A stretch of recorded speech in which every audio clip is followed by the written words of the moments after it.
What's up guys? Welcome to Day 179. আজকে অনেক দিন পরে একটু ইচ্ছা জাগলো যে একটু আর্লি ভিডিওটা শ্যুট করি।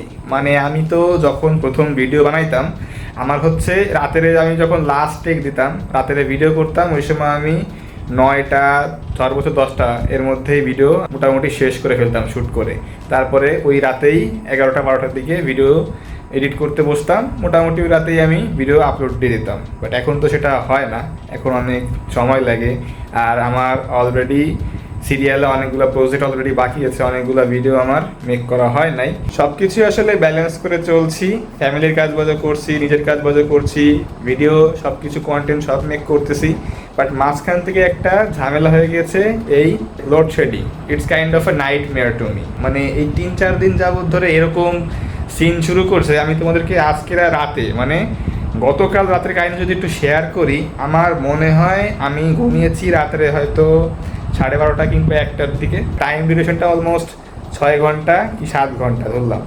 তো এই 6-7 ঘন্টায় মিনিমাম কারেন্ট গেছে 6 থেকে 7 বার তো হবে, কমসে কম হবে। আধা ঘন্টা কারেন্ট স্টে করে, 1 ঘন্টা যায়, আবার আসে, আবার যায়। এই হলো বর্তমান অবস্থা। এরকম হইলে কাজ বাজ কিভাবে করবো আলটিমেটলি বলো? Load shedding is a curse for Bangladesh, এটা অলওয়েজ মনে রাখবা। এত সহজে লোডশেডিং এই দেশকে ছাড়বে না। তো গাইস, এইসব বিষয় নিয়ে আলটিমেটলি আলোচনা করে কোনো লাভ নেই, কেননা এইসব করলে শুধু শুধু সময় নষ্ট আমাদেরই হবে। তো যাই হোক গাইস, আজকের একটা গুরুত্বপূর্ণ স্টেপ নিয়েছি, সেটা হচ্ছে ডিজাইন সিলেকশন। তার আগে একটু ক্লিয়ার করি যে আমার যে প্রোডাক্টগুলো আছে কার্টুনে, এইগুলো তো আমার ক্লিয়ার করার পরেই মোটামুটি ঢাকার দিকে রওনা হইতে হবে আমার। তো যখন এগুলো ক্লিয়ার হবে তারপরে তো বেশি টাইম আমি আর নিব না। তো এর জন্য হচ্ছে আমি এখন বর্তমানে ডিজাইনগুলো ভালো করে সিলেক্ট করে রাখতেছি যে এক্স্যাক্টলি কোন কোন ডিজাইনগুলো আমি একদম প্রথমে লঞ্চ করব। আমার অলরেডি মোটামুটি বেশ কয়েকটা ডিজাইন আমার মেক করা আছে। একটু কম ভ্যারিয়েশন নিয়েই কাজ করা উচিত হবে, কারণ বেশি ভ্যারিয়েশন নিয়ে আসলে কাস্টমার কনফিউজড হয়ে যাওয়ার চান্স থাকে। তো যত কম ভ্যারিয়েশন নিয়ে এসে যায়, একটা স্ট্যান্ডার্ড লেভেলের ভ্যারিয়েশন নিয়েই নামবো মাঠে ইনশাল্লাহ। তো সেক্ষেত্রে এখন আসলে একটু সিলেকশানে একটু টাইম দিচ্ছি যে কোন ডিজাইনগুলো একদম শুরুর দিকে ইন্ট্রোডিউস করব, ডিসপ্লে করব, আর কোথায় কারেকশন করা যায়। মানে অনেকে এরকম হইতে পারে না, আগে কাজ করেছি এখন চোখের সামনে ভুল বাড়তেছে, সলভ করতেছি। তো এই জিনিসগুলো এখন একটু টাইম দিচ্ছি। তো দেখা যাক ইনশাল্লাহ খুব দ্রুত এটা করে ফেলতে পারবো। আর আমি আসলে খুবই এক্সাইটেড আমার ডিজাইন নিয়ে, কেননা আমি এরকম ডিজাইন অন্তত বাংলাদেশ মার্কেটে কখনোই দেখি নাই। ইন্টারন্যাশনালি বহুত দেখেছি, ইন্টারন্যাশনালি এইসব জিনিসগুলো চলে, ডিমান্ড আছে, বাট বাংলাদেশে মানে কেন জানি এইসব জিনিসগুলো আমি খুঁজে পাই নাই।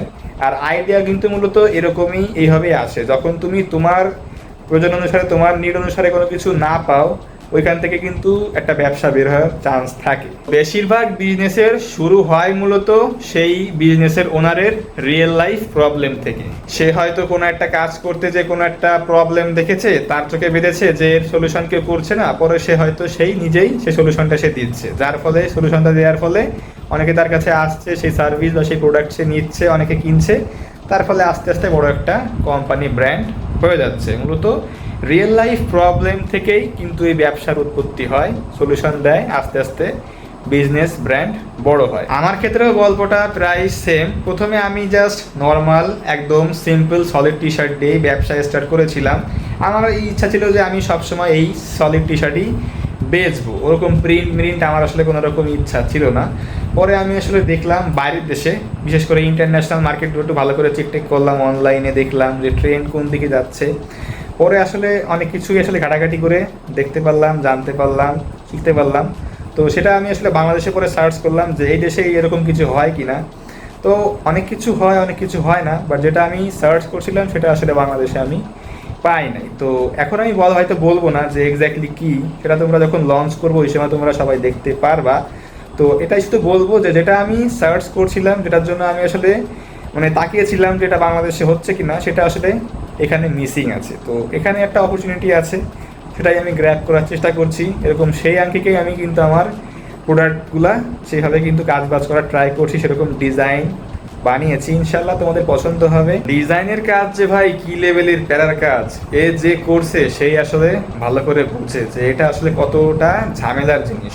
এটা একদিনে আসলে শেষ করার জিনিস না। তুমি আজকেরা হয়তো একটা কাজ করে উঠছো, 1 মাস পরে ওটা চেক আউট করবা, অনেক ভুল তোমার সামনে আসবে। আবার এক্ষেত্রে আরেকটা চ্যালেঞ্জ আছে, সেটা হচ্ছে যেমন ধরো একটা ডিজাইন আমি অনলাইনে মেক করলাম, আমার ফোনের সেটা দেখতে হয়তো ভালো লাগতেছে, ফোনের স্ক্রিনে দেখতে খুব ভালো লাগতেছে, বাট আমি যখন রিয়েল লাইফে সেই ডিজাইনটা আমার টি শার্টের উপরে বসাবো বা প্রিন্ট করবো ওই সময় হয়তো ভালো নাও লাগতে পারে। এটা কিন্তু খুবই বেশি নর্মাল, জেনুইন একটা প্রবলেম। তো আপনার আসলে এটাও খেয়াল রাখতে হবে যে আমি কষ্ট করে একটা প্রোডাক্ট বানাচ্ছি, এটা আমি প্রিমিয়াম প্রাইসও রাখতেছি, প্রিমিয়াম ফিল দিচ্ছি, বাট আমার যদি ডিজাইনটা যদি দেখতে ভালো না হয় তাহলে মানুষ বেশি দাম দিয়ে কেন কিনবে?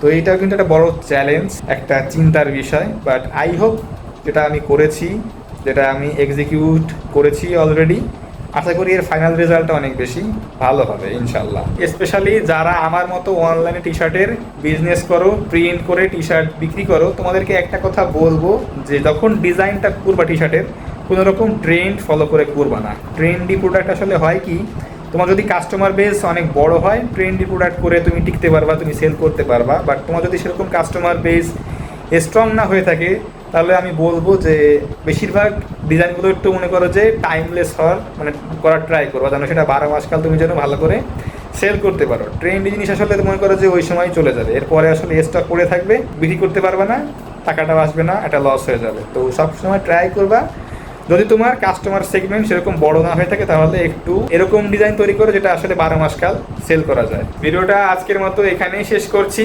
কারেন্ট আবার কখন চলে যায় বলা যায় না, এরকমও হইতে পারে যে ভিডিও আমি করতেছি এই মুহূর্তে কারেন্ট চলে গেল, তো রিস্ক না নেওয়াই ভালো। ওকে গাইস, তো দেখা হচ্ছে ইনশাল্লাহ আগামীকাল।